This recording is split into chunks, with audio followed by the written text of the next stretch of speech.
Western diets tend to be very reliant on processed foods, more like that 60% of the Western diet comes from processed food. And processed foods don't contain a lot of those nutrients that something like fruits and vegetables will have. And even though processed foods try to add these nutrients, they don't work the same way as if we eat real food. So the reliance on processed foods can actually decrease the good gut microbiota, and processed foods don't feed those good gut microbiota as well as probably fruits and vegetables and whole grains will. A K-State research and extension nutrition and wellness specialist says there's a connection between diet and mental health, and that there are specific nutrients that relate to mental well-being. On today's Sound Living, understanding how the food we eat can impact our mental health. Sound Living is a weekly public affairs program produced by Research and Extension at Kansas State University. I'm Jeff Wichman. K-State's Priscilla Brenes says that diets such as the Mediterranean and Mind diet, along with following the recommendations of USDA's MyPlate, can help prevent mental health issues. Priscilla, we often talk about the connection between food and mental health and well-being, and I'm assuming that there really is a connection between diet and mental health? Yes, absolutely. Everything we eat in the end will end up in our cells. And if we think about our brain cells, our nerves, our gut, everything, at the end, the food we eat is going to be part of those cells. So what we eat in turn will affect the mood we have, our neurotransmitters that affect our mood, the way we sleep. So all of it affects our mental health. And some foods maybe have a bigger impact than other foods? Yes. So research has shown that if a person eats a diet that is high in fruits and vegetables, whole grains, healthy fats, they usually are associated with less depressive symptoms, less anxiety, and overall a healthier well-being. Whereas other diets, like diets that are high in saturated fat, high in sugar, high in processed foods, they tend to increase or be associated with an increase in depression and anxiety symptoms. One of the reasons we like to promote using MyPlate. Yeah, the idea is that if half of your plate is fruits and vegetables, then you will get a lot of these essential nutrients that our body needs to promote brain health, like a lot of magnesium, folate, healthy fats from other plant sources. So they will help our nerves, they will help our gut, they will help maintain our brain function and our neurons healthy so that we can process our daily lives and feel better. Is there a specific diet that maybe helps to prevent mental health issues? Well, a lot of research has been done in the Mediterranean diet and the Mind diet. Characteristics of these diets is that they're, again, high in fruits and vegetables, high in polyphenols that we find in leafy greens and fruits and vegetables, high in healthy fats like omega-3 because they have a high consumption of walnuts and other seeds that are high in these fats. And the Mediterranean diet, the Mind diet, they've been linked to improve depressive symptoms, or people that are on these diets show less depressive symptoms than people that are not on these diets. And one particular thing is like the Mind diet focuses a lot on berries, any type of berry, because berries are packed with a lot of antioxidants that help with the oxidative stress in our bodies. And what oxidative stress does in our bodies is that it can damage some of our cells if it's a lot and our body cannot handle it. So when we eat diets like the Mediterranean diet, the Mind diet, that are really high in fruits and vegetables and these antioxidants, they will help with that oxidative stress. They will help decrease inflammation in our bodies and in our brain. And then in turn, it will help make our cells healthy so that they can function properly. I know we spent a lot of time talking about the Mediterranean diet during Walk Kansas and also the Living Well Wednesday series. So there is some information out there about that if people want to find out more. Yes, absolutely. We do have K-State publications that are free to the public that talk about the Mediterranean diet and also the Mind diet.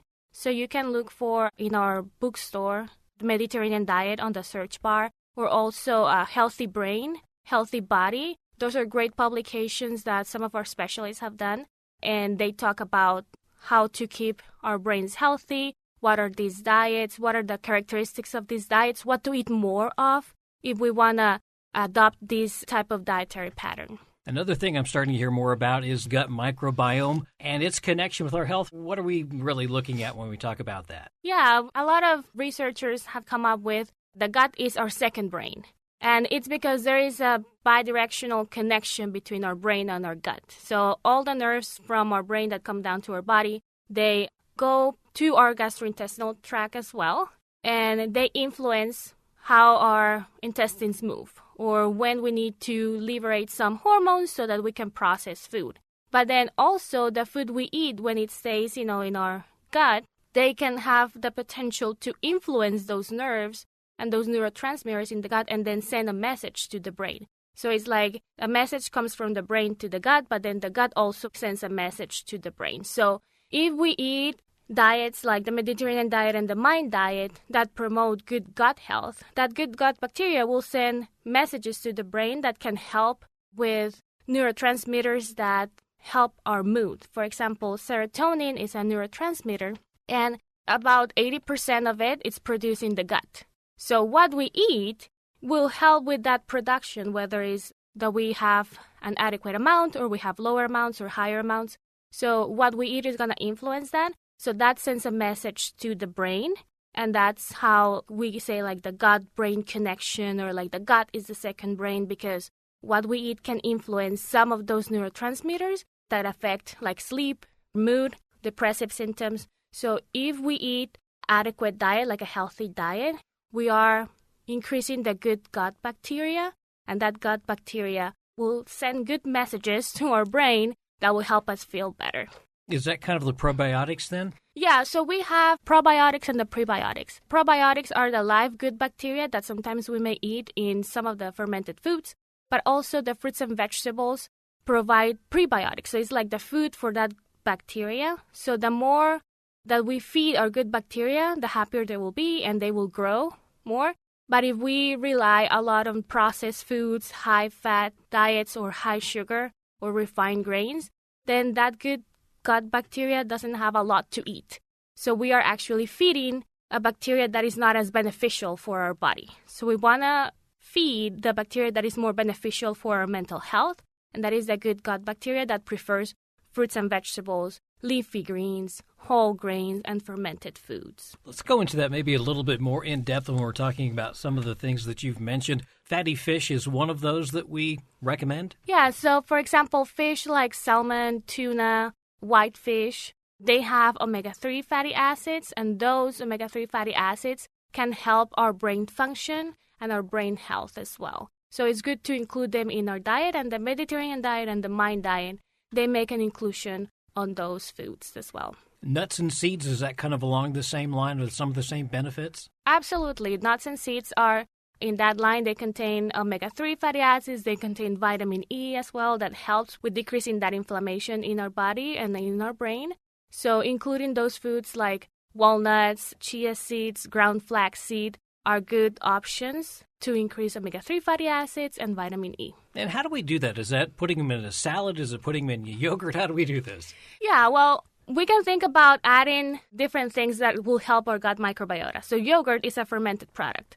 So we have a fermented product there, ideally unsweetened, and we can add berries that contain a lot of antioxidants.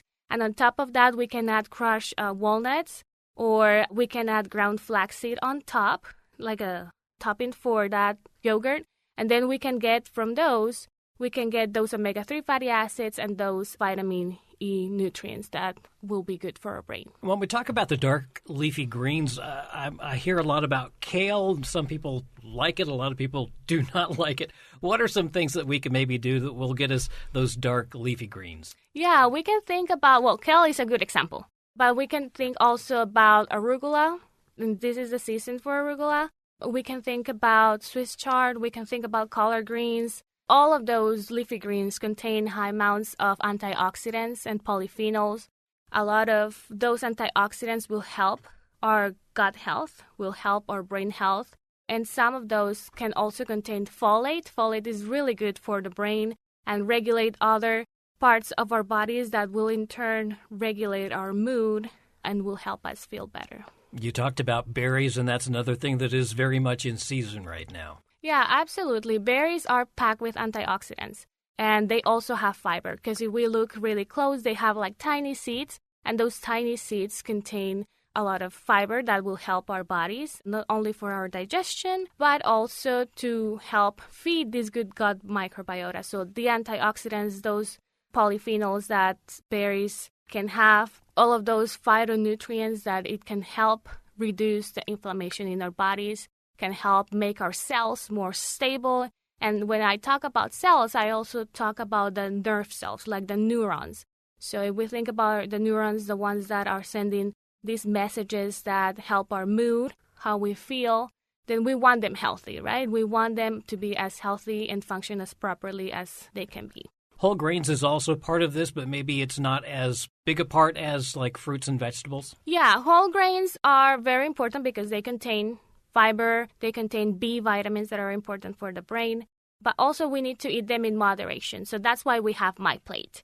So My Plate says that half of your plate should be fruits and vegetables because of all that fiber, antioxidants, and polyphenols, but then 1/4 of the plate should be grains, hopefully those whole grains. So even though we have foods that are really good for us, it's important to know that we need to eat them in moderation because if we eat more whole grains, we may be reducing the amount of fruits and vegetables we're eating. And we want more fruits and vegetables in our plates, and then 1/4 of that plate just to be the whole grains, and then the other 4 to be the protein. So we talked about fatty fish like the salmon or tuna or whitefish. We talk about those for omega-3 fatty acids.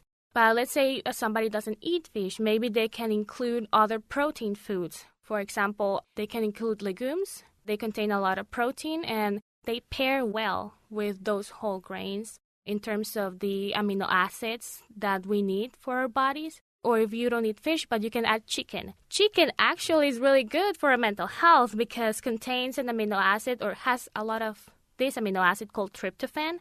And tryptophan actually helps build serotonin, and serotonin regulates our sleep, our mood, so it can help our mental health.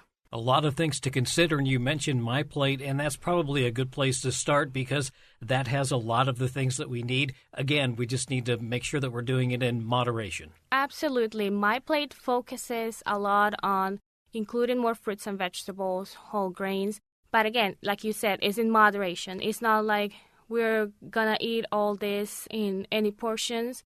They have a guideline behind it. And that guideline is supported by research of how much carbohydrates or grains do we need, how much protein do we need, how much fruits and vegetables do we need. So that's why in that plate we have half of them fruits and vegetables, 1/4 of the grains, hopefully whole grains, and then the other 1/4 of the protein because it's based on research and what our body needs and in which quantities our body needs it. And limiting some of the prepackaged foods as well. Yes, absolutely, because Western diets tend to be very reliant on processed foods. More like that 60% of the Western diet comes from processed food.